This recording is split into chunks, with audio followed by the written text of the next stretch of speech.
OpTic gaming is ending, and Immortals are returning to the LCS, it seems. This is a really sad story in the history of esports because OpTic are obviously this big and legendary name. If you're from North America in particular, or if you've ever followed just console gaming, particularly Call of Duty, and the Call of Duty esports scene, you'll probably have known the name OpTic for quite a while. They're up there with the kind of names like FaZe Clan in that they've been around forever throughout the Call of Duty and console gaming scene, namely not only just in fielding competitive teams, but in having these huge content creators and these huge YouTubers that they sponsor and get under their umbrella and make all this content out there for fans to consume and watch. And it's a really big, crazy thing to see OpTic folding. It's almost unbelievable because they've been around for so long. This would be like if TSM just closed shop for League of Legends or something. It's a really shocking thing to see, and it's really sad. This news is coming today or possibly yesterday evening. There's an article that was released by Medium that mentioned how the current new owners of OpTic Gaming are selling their entire esports organization to Immortals because the team is in really dire financial situations right now. So the owner and founder of OpTic, a guy called Hex, had to sell a majority stake in the company. I don't know how true this number is because I think I've heard this number just from some random person saying it on Twitter, so this is not a reliable source. But as I heard, currently, Hex owns 49% of OpTic, and this new company owns 51%. So they own a majority stakeholder in the company, and they can do whatever they want because they have complete voting rights. So what happened was I think it was late 2018, Hex ended up selling a majority stake in OpTic to this investment firm because they were hoping to expand into LCS and expand into Overwatch. OpTic was hoping to get into these new franchise leagues that were beginning. LCS obviously was this big thing that was happening where franchising was happening for League of Legends, and it costs like $13 million to buy an LCS franchising spot. And in Overwatch, it was even more. I think Overwatch, it was like $25 million or something. I might be pulling that number out of thin air, but Overwatch was even more expensive to buy a slot in the franchised Overwatch League. So OpTic, obviously, they got their League of Legends team, OpTic Gaming. They got the Houston Outlaws for Overwatch, and they still have they had a number of other teams competing in various esports. They were still, of course, in Call of Duty, which is their main game that they've been around in for forever. And they also had, I believe, some Counter-Strike teams. They got a Halo team for a brief period of time. I believe they also tipped their toes into Dota. But unfortunately, what I believe sources have said is that it's just they were expanding way too quickly for what they were able to do. We talked in the video we made 2 days ago about how most esports organizations right now are not profitable. Most esports organizations are hemorrhaging money and they're just relying on venture capitalists to fund everything right now because there is no path to profitability for 90% of teams. So it sounds like OpTic was in a worse financial situation than most, and I'm not too sure how this ended up coming about, but the article that Medium wrote states that there is currently a $20 million bill that they have to pay by May 31st, or the bank that issued this loan, as is my understanding, will start seizing assets. A promissory note, I believe the way it works, I'm not super familiar with it, but essentially they have some collateral that's put up right now. They have to give the bank $20 million, or if they don't give the bank $20 million by this deadline, they will have to hand over everything that's on this note, which currently the LCS roster or the LCS spot in the franchise spot in LCS is on this note. So if they don't pay $20 million to this bank by May 31st, then the bank is going to be able to seize that LCS spot, as well as a number of other things that are unmentioned that are on the note as well. I guess this was probably just an attempt to, up their financial situation and stuff. It sounds like the organization was really mismanaged and they're in a really dire financial situation right now. So currently there were 2 people that were bidding for OpTic. There's Immortals, who are planning on buying OpTic, and it sounds like Immortals are going to be buying OpTic. There was also a hope that the former owner, the guy who ended up having to sell the majority shareholding in OpTic, Hex, there was a hope that he might be able to buy it himself, and he teamed up with a previous president of OpTic to submit an offer, but unfortunately, it sounds rude, but the article says that the offer was quote unquote laughable because of this $20 million bill that they have to pay. It sounds like the offer that they made didn't come close to even covering it, or didn't come close to being like a fair offer that could be accepted. So we can expect to see Immortals buy OpTic, and we can expect it to happen before May 31st. So in the next couple of days, Immortals are going to be buying OpTic and then taking over everything. And then that's going to be really interesting to see what happens because, firstly, Immortals already has their own Counter-Strike team, and they also have their own Overwatch team. In Overwatch, I don't believe you're allowed to have more than one team, so they're going to have to sell the Houston Outlaws almost immediately after purchasing. And in Counter-Strike, I'm not too sure if there's any sort of like actual rule or regulation that prevents multiple team ownership, but they will likely end up selling that roster as well. And whatever is left, they might end up, I don't know if they're going to try and keep on the content creators that OpTic has. I don't know if they're going to try and keep the current OpTic brand for Call of Duty. And, maybe they could keep the Call of Duty name under OpTic because they have such a big pull. But for something like League of Legends, it makes total sense for them to rebrand as Immortals for the League of Legends roster because League of Legends is the big thing that Immortals has really been known for over the years, at least compared to OpTic in the history of League of Legends. So this is obviously a really sad thing, and I'm sorry to OpTic fans. I mean, this is a really crazy thing. I guess there could be a very real possibility that Immortals would want to keep the naming rights of OpTic Gaming for that Call of Duty team, just because Call of Duty is something that, OpTic is legendary in. If they don't keep the naming rights, it would be interesting to see, would they just want to hold on to them anyway? Would they try and sell or be okay with selling the name and brand OpTic Gaming to someone else? I think there has been some mention of Hex trying to get in touch with Immortals and broker some sort of deal with them, although it's not really clear, like, is he trying to prepare and see if he can have some sort of influential role in OpTic or in the OpTic branch of Immortals after the deal goes through, or maybe he's seeing if he can get the naming rights or something. I don't know. That's pure speculation. But anyway, I want to take a little bit of time here to talk about what this means for League of Legends, because as sad as it is for OpTic fans, this is still a kind of interesting and almost exciting thing for League of Legends fans, because Immortals was one of the most successful and promising League of Legends organizations that there ever was until franchising occurred, and then they got cut out. They got cut out of League of Legends and did not get accepted into the franchised system. So I'm curious to see what ends up happening, but yeah, it's going to be kind of exciting and pretty fun.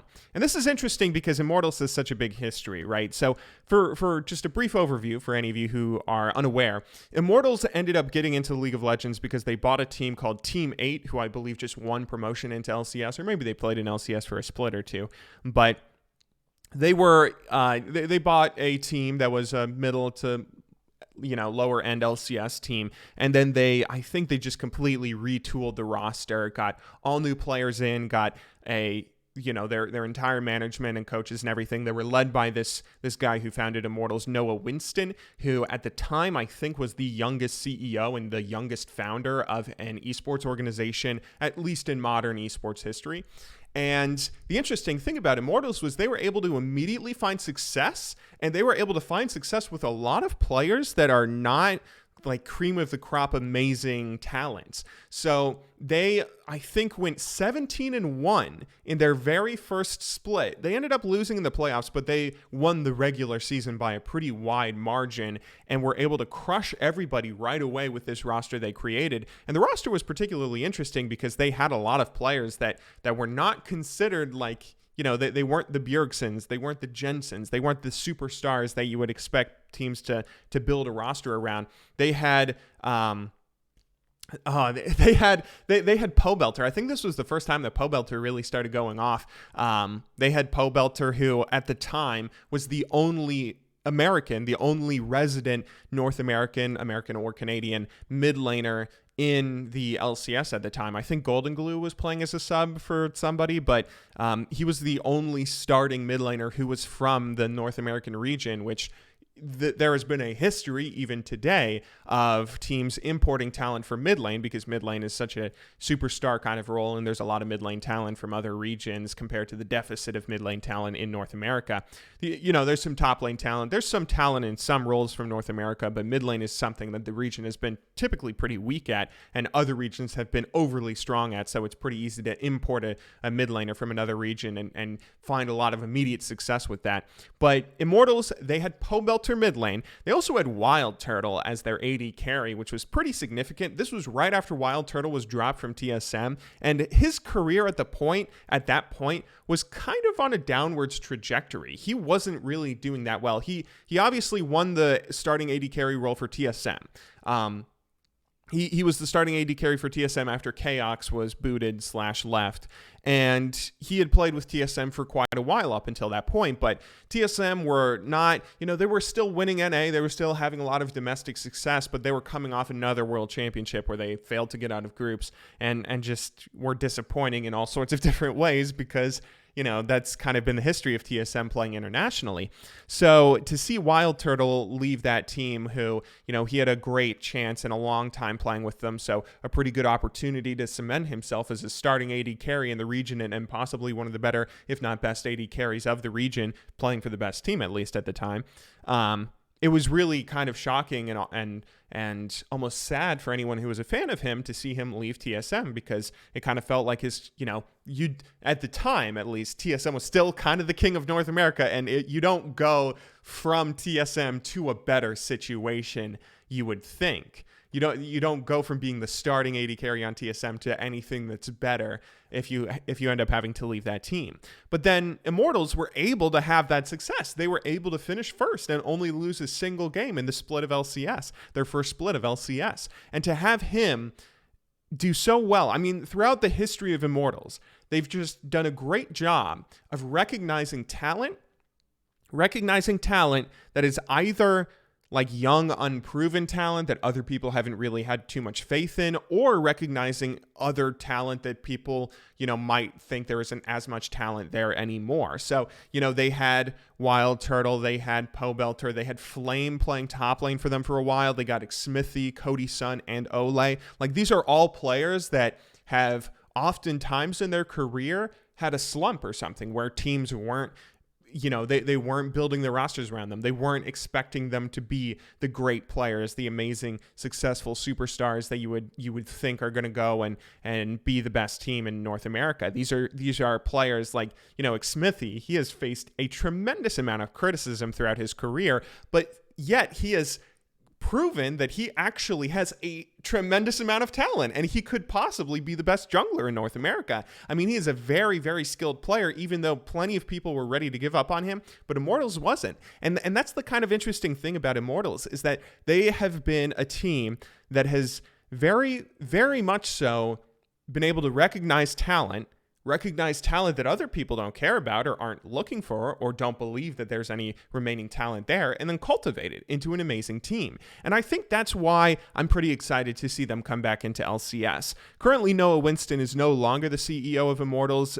He's still working with them. I hear sources say, that he has some significant pull within the team and like an ability to influence decisions, even though he's not CEO anymore. But there obviously is a chance that this isn't the same Immortals, that when they end up getting into League of Legends, they don't have the same sort of management, they don't have the same sort of organization, they don't have the same sort of style and everything, and how they approach the league and how they approach building and coaching rosters. It could be a completely new org that only has the same name, and that's where the similarities end. That's a very real possibility. But there is also a possibility that this is a little bit similar to the old Immortals. And if that's the case, that is one of the most exciting and interesting things that we could have in League of Legends, because right now, that's what League of Legends needs. So currently, League teams, I've gone on about this for a while, but League teams have done a really almost frustrating job of consistently focusing on building their teams around players. And that's not what you want to do. The best, most successful sports organizations in the history of all sports are the organizations that will build a great org, a great coaching staff, and then focus on players next. Because the thing about players is that they'll come and go. They will either, get old and retire. They might end up going to other teams for more money. They might end up in real sports getting injured and having to no longer play or no longer be able to play at the level they were previously. But the thing that separates the good organizations from the great organizations is that the great organizations have the solid foundation where it doesn't matter what players they have, they're going to be able to build great teams around them. A great example of this are the kinds of teams you see in the NFL that do very well consistently, like the Green Bay Packers, who my namesake comes from G-Bay. That's shorthand for Green Bay, because I've always been a big Green Bay Packers fan. Now, the Packers are a team that has been able to start a Hall of Fame quarterback for the past 20 years, almost every single game, and they have had tremendous success because of it. But the interesting thing about the NFL is that the better you do, the more at a disadvantage you're put at for the following season. The lower you're picking in the NFL draft, the worse salary cap situation you end up having, because your superstar players, the ones that do super well, are going to want new contracts where they're paid more money because they're playing on a good team. So you're going to have to let players go. You're going to have to let players go that you can't keep on your salary. You're going to have to let players go and try and fill them with some random up-and-comers from the draft that you're not even going to have high picks in anyway. But the Green Bay Packers have been able to consistently have teams that end over 500 almost every single year, consistently have teams that are going to the NFC Championship game, that are going off and winning Super Bowls. They've only won 2 Super Bowls over the past however many years now, 20 years, but that's still a pretty impressive and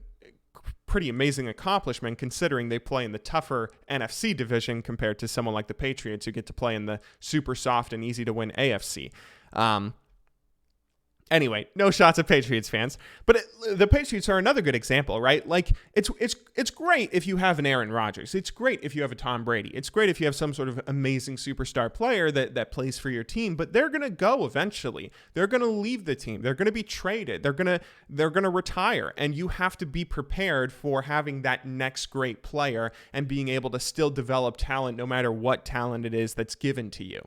And that's what we need to see in League of Legends, in my opinion. There are so many teams, even the good teams like TSM, that build their roster around a superstar, that build their roster around Bjergsen, that build their roster around a super team of players that they're just trying to pay with exorbitant amounts of money.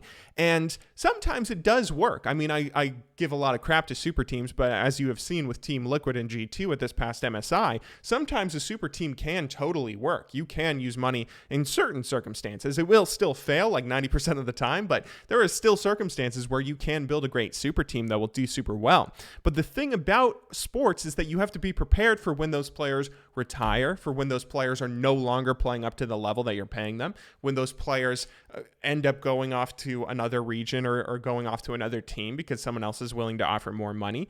And I'm excited to see Immortals because I think they're going to have a different approach. I hope they're going to have a different approach because that's what they've had in the past, and that's what's given them their success, is that they have been a team like the Packers or the Patriots where they have been able to build success around an island of misfit toys. They've been able to find talent where nobody else is looking, and where they won't care nearly as much about whatever criticism or flaws there are in a perceived player. They will give chances and give good coaching and good talent and good rosters and everything to players that they believe in genuinely, even if everybody else says, oh, there's no talent in NA. Oh, there's no talent. Oh, you can't. That roster is not going to do anything. This is just washed up Wild Turtle. This is washed up Flame. This isn't going to be anything.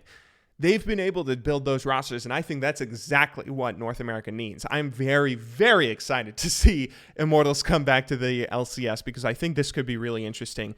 I would make a prediction that, assuming the sale ends up going through and assuming Immortals ends up taking over the LCS spot, I would say there's probably a pretty good chance that Immortals ends at the very least top 5 in the LCS consistently within like 2 years of joining. I don't know how long it would take. It might just take one year, 2 splits. But within a couple of years or a number of splits, I would say Immortals are probably a top 5 roster. Whatever their roster ends up being, they will be a top 5 team, and they will probably be like a top 4 team, maybe fighting for top 3, and consistently being like the Cloud9s and TSMs and whatnot, where no matter what ends up happening to them, they're consistently finishing in the top third of the LCS. So I am very excited to see what ends up happening. I'm really sorry for OpTic. I don't want to root for their downfall or anything, but I would really like to see Immortals back in the LCS, and I'm very curious to see how this situation ends up unfolding, both for a historical perspective, trying to see what ends up happening to OpTic, and even if this sale ends up going through, what happens to the OpTic naming rights, and if they're able to still, at the very least, stay in Call of Duty, and if Immortals does end up coming to League of Legends, and how they approach constructing their roster, and how they approach trying to win the LCS in this current era of super teams. So I'm very excited to see all that. I hope you guys are as well. Once again, sorry to OpTic fans, but yeah, sometimes things just, that's the way it goes. Anyway, though, I hope you still enjoyed watching this video. Either way, I will see you in the next one. But until then, thank you very much for watching. Good luck in solo queue, and have a wonderful day.